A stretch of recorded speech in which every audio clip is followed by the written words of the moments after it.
What does the name of Interlagos mean? Something between the lakes?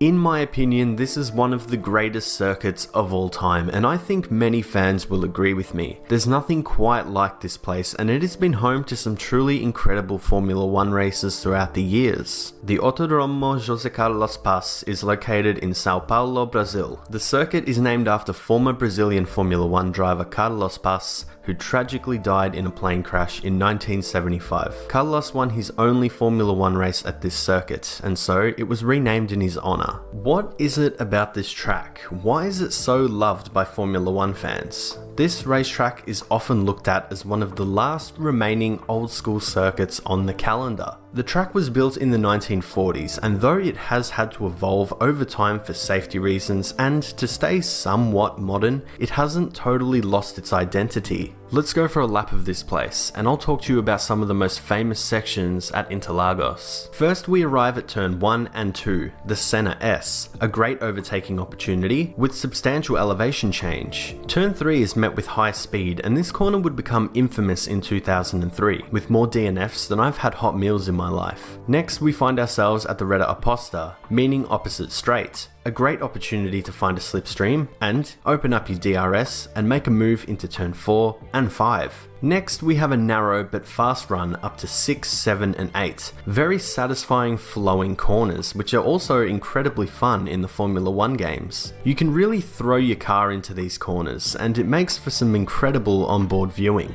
8, 9 and 10 turn you back and forth a bit, but turn 11 allows you to pick up some speed thanks to its long, sweeping nature. You can't get too comfortable on the accelerator just yet, because you'll soon arrive at Junção, meaning junction in English, the corner which saw Lewis Hamilton overtake Timo Glock in 2008. Now we can floor it. 13, 14 and 15 is pedal to the metal stuff, eventually opening up your DRS and crossing the finish line for a lap of Interlagos. Interlagos has always reminded me of a roller coaster ride. So many fast sections and winding changes in direction that this looks like some of the Can I get some fucking brace and quiet? If I can get away from all of the noise, there's a fire in my head, burning chosen. Let's say this is my way of killing the revolution.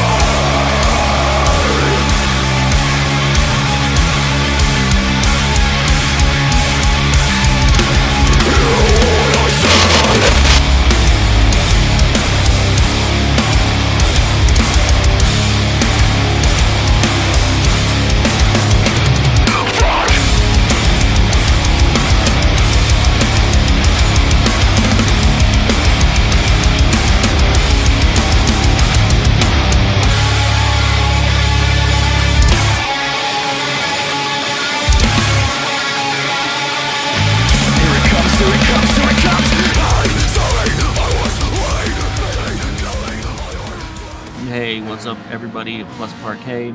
We got round 4 of the Gran Turismo World Series exhibition of the Manufacturers Cup. I chose McLaren because I wanted to be different. You know, I don't really use the McLaren too often. I just wanted an MR car that was just something different that people aren't really using too much right now. So, with that said, I did have to register in GT2 instead of GT1 because I dropped into B. You saw what the points were on tap there. Look, about 150 or so were available for the win. This was a full A lobby, so I just got back into DRA again, and it was a full A lobby. A bunch of A drivers that I have a positive rapport with were in here as well, so I'm just saying what's up to those guys. And then, you know, this is a sprint. I just had the most awesome rain race ever. An hour and 10 minutes in the cockpit for just a barn burner. It was fantastic. What a great race that was. And then the final round, they give us a 13-lap sprint on hard tires at Interlagos. Interlagos is one of my favorite circuits to drive at. I really enjoy it quite a bit. Just Wicket is the only other McLaren, I believe, in this lobby. We were in the rain race with each other from Spa, so we're familiar with each other. In qualifying, I got, you know me guys, I got no practice. These are the final time slots of the day for me to do this, and I jumped out of this guy's way because I thought, you know what, there's a ton of time left on the clock. a whole minute. I'm almost at the end of the circuit. I'll jump out of the way for these guys, and then, you know, I'll put one more banger, and I just put in a banker, a mid 133, and then I'll put in a strong lap and I effed around too much and didn't make it How about you back. go fuck So I'm yourself? stuck with my banker, which was good enough for a P8 in a full A lobby. I believe I dropped down to P9 as everyone came across the line, but you know, it can't be a Gran Turismo World Series video without give me that intro. I can't hide my frown, my smile is hiding from my mouth. I can't lie, my mind keeps finding time to fight myself. I dive so deep inside, feel like I died and I'm in hell. Or I'm so high my eyes can't see the ground beneath the clouds. Don't look down. Don't look down. I tried to keep it quiet, silence on my cries for help. As long as I am rising till I'm upside down, I won't look down.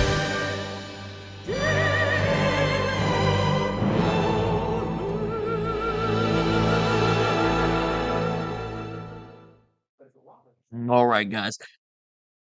P9, full A lobby. There's some fast people in here. Hopefully you like the intro. Probably do an outro too. We'll see what's up. Let's get after it. I may edit this a little different. I've been getting strange with it lately. We'll see what's up. Like always, if you're new to the channel, exploding radars, exploding inputs at the bottom for important moments. We'll see what happens. I'm gonna get after it. I may edit this slightly differently. We'll see. Alright, lap 1, let's go. So we come through, everyone survives lap 1. One guy jumped out of the way real quick. I don't know, I guess he wanted to come from the back. That's on him, no big deal. There looked like there might have been a couple McLarens in this race. Either way, big number 9 on the side of my car. I'm the 9th ranked driver in here of all the A's. But yeah, coming through here, I had the weirdest oversteer moment. What am I doing? What in the hell am I doing? I should have just kept the throttle down. Instead, I lifted because the car was just, bruh. I don't know what I was doing, but I was stuck on that curb. I want like a little seesaw on this curb. Look at this. Look at this shit. A little seesaw on the curb. Idiot. Goddamn idiot. Then the BMW battery coming behind me just sees that, and it just puts me so far on the back foot. He's coming for me. I really wasn't even defending. I was just middle of the road after my butthole almost fell out. So I just kind of waited. I was perfectly fine with just dropping behind him and going behind him and falling in line. It really was not a big deal. So I just followed him through. A couple laps later, at the end of lap 3, we're just getting closer and closer. I was thinking about, you know, the outside move around here that a lot of people take in turn 1. You just kind of let the brake go a little bit, slide out. Then you're on the inside for the second part of the chicane. I didn't want any bad things to happen. So I just fell back in line again. Let's just keep going. Lap 4, let's just keep going. Sarcastic Bob and I end up having a great race together. He got shoved a little bit wide there after we had a little moment of everyone kind of rear-ending each other a little bit through an awkward, you know, turn 3 or whatever you want to call it. So now I just want to stick with Bob as best as I can and worry about getting past him at the penalty section and keep the slipstream as best as I can. Either way, we're just kind of in the middle of a DRA shit sandwich here in a sprint, 13-lap sprint that we got going on here. Not too much is going to happen in this first, but it gets heated up near the end here. Either way, I just want to mind my P's and Q's and get through this. This is my first World Series race in a full A lobby since I was in GT2 League for Nations Cup a couple times back. So I didn't want to kill anyone. I'm getting back with the A drivers again. I just don't kill anyone, don't die to anyone, and let's just get through this. That's kind of the goal. Either way, we come through, we overtake Bob, and he chases us the entire rest of the race. We'll fast forward to lap 5, same spot. I'm just trying to get back to battery. So we end lap 5, same shit. We're just following them through. As we follow on through, starting lap 5, directly right in front of us, a couple positions in front of us, you can kind of see it on the big screen up on the left-hand side. You literally see a little puff of smoke. And I just wanted to show you something a little bit new with the live camera or the replay camera in the corner. I don't know if you like it, let me know. I'm just trying to figure something out, work something out, do something a little bit different, and go from there. But yeah, so we're past him up to P7. Coming through here, nothing really happened. P6, lap 6, nothing. Lap 7, nothing. I'm just trying my best to keep up with battery and keep the slipstream. The McLaren is extremely slow on the straights. So I finally get a little bit closer to him. I got about 1.5 seconds to Bob behind me. I was able to build a good pace and able to keep in front of Bob and not really be challenged too much from behind from this point.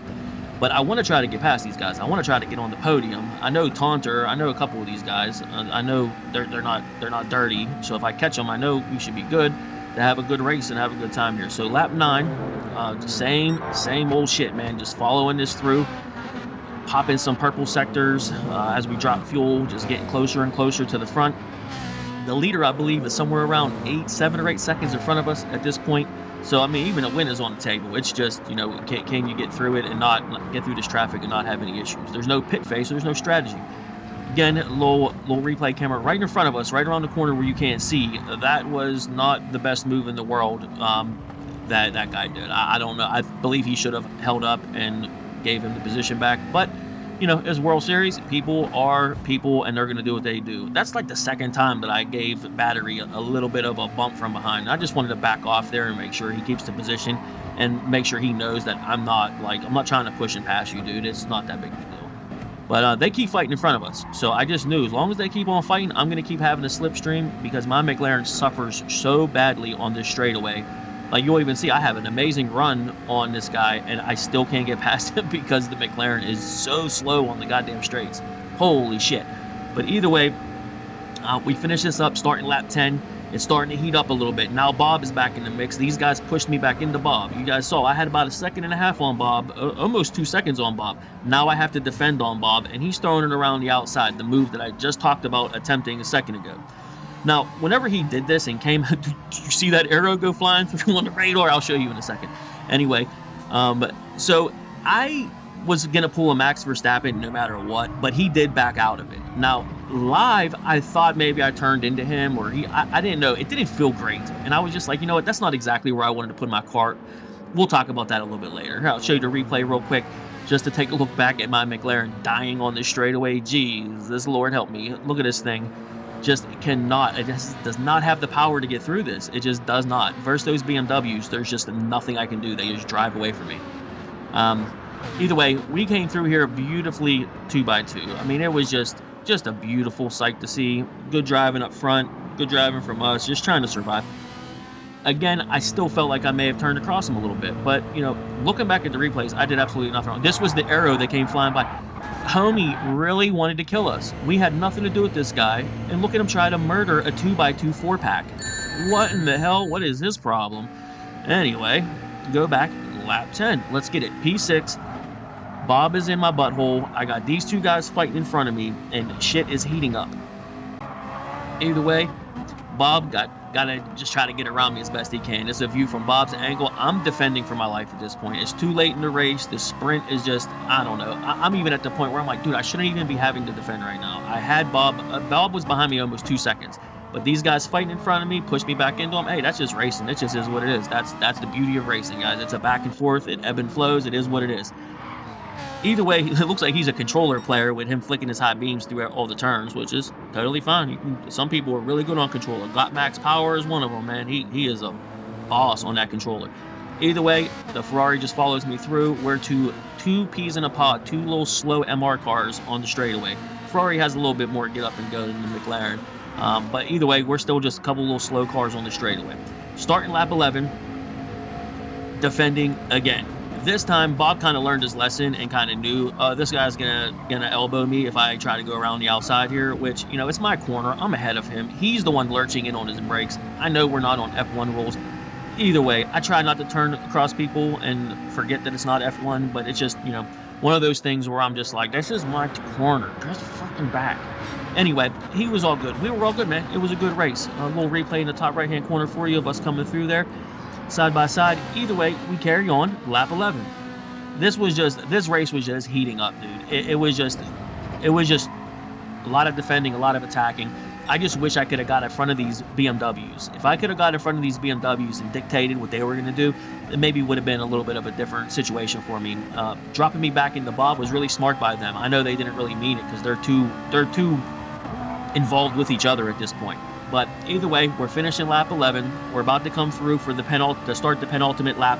And then now Bob is just bumping me. Once he started bumping me, I was like, you know what? I'm not even going to defend. He doesn't want to attack me. He just wants to make it to the end. He must be a similar driver like me. I was going a little bit deep there, and he tapped me. It was me. I was going wide. You know, it was a little bit awkward, and I didn't like the way that felt.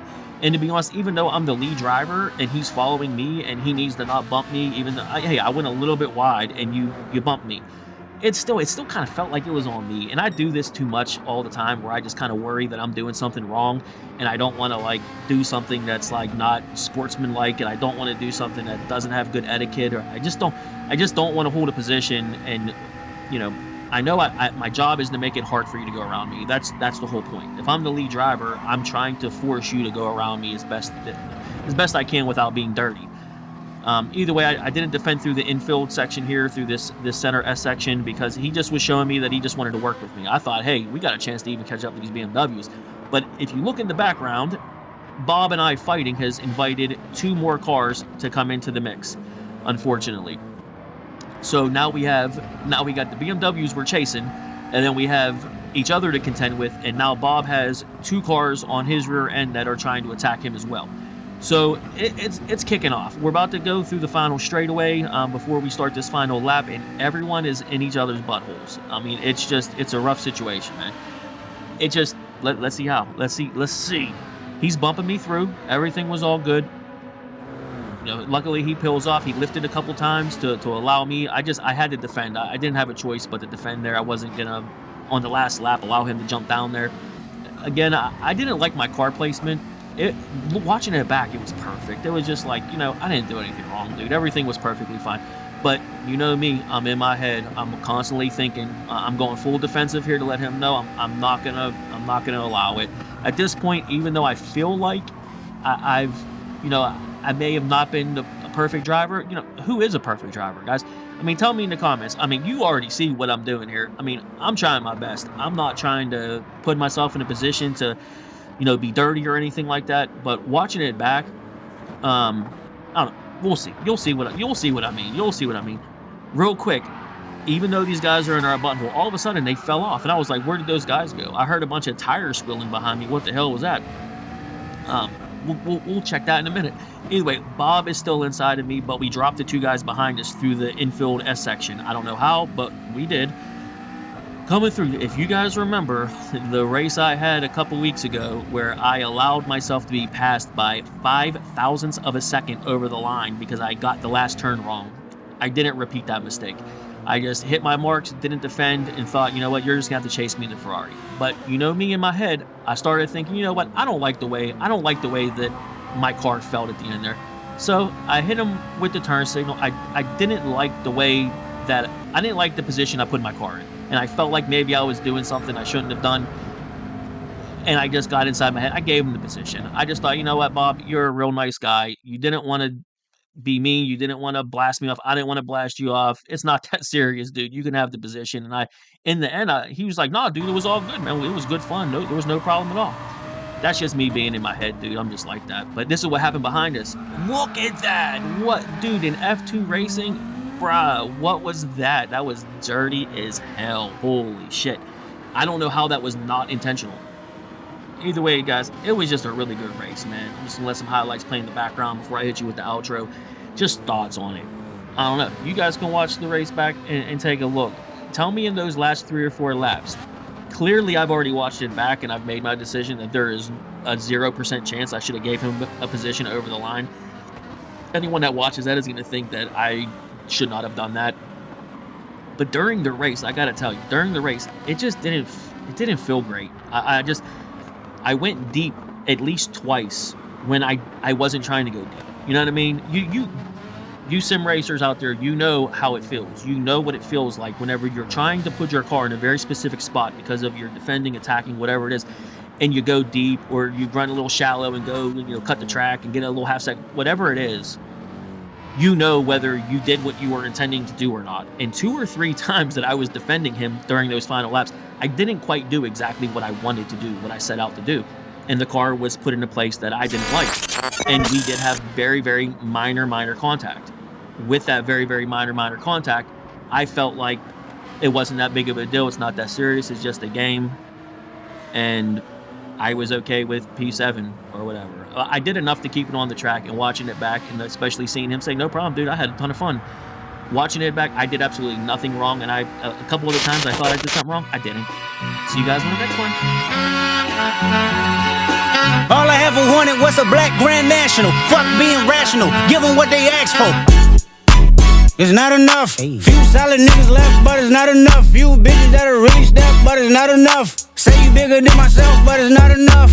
I get on their ass. Yeah, somebody gotta do it. I made them niggas mad. Yeah, somebody gotta do it. I take the G pad. Yeah, watch a nigga do it. We survived outside, all from the music, nigga. What?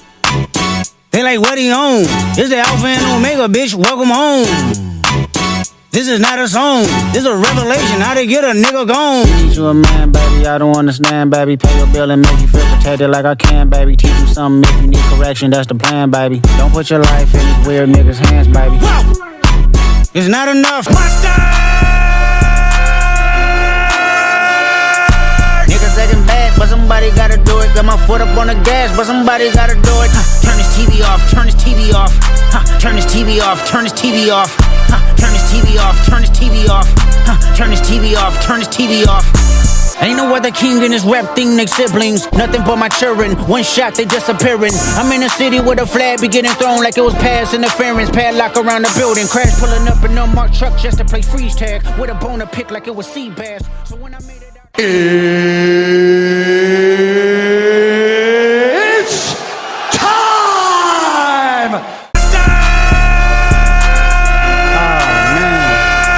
Niggas acting bad, but somebody gotta do it. Got my foot up on the gas, but somebody gotta do it. Turn this TV off, turn this TV off. Turn this TV off, turn this TV off. Turn this TV off, turn this TV off. Turn this TV off, turn this TV off. Shit get crazy, scary, spooky, hilarious, crazy, scary, spooky, hilarious, crazy, scary, spooky, hilarious, crazy, scary, spooky, hilarious, crazy, scary, spooky, hilarious, crazy, scary, spooky, hilarious, crazy, scary, spooky, hilarious, crazy, scary, spooky, hilarious.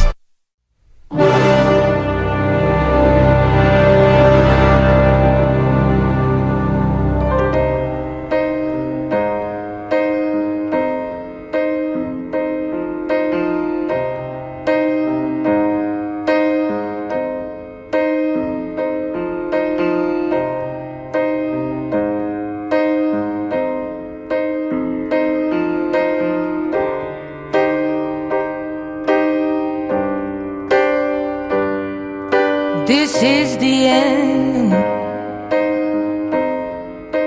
Hold your breath and count to 10. Feel the earth move and then hear my heart burst again. For this is the end. I've drowned and dreamt this moment.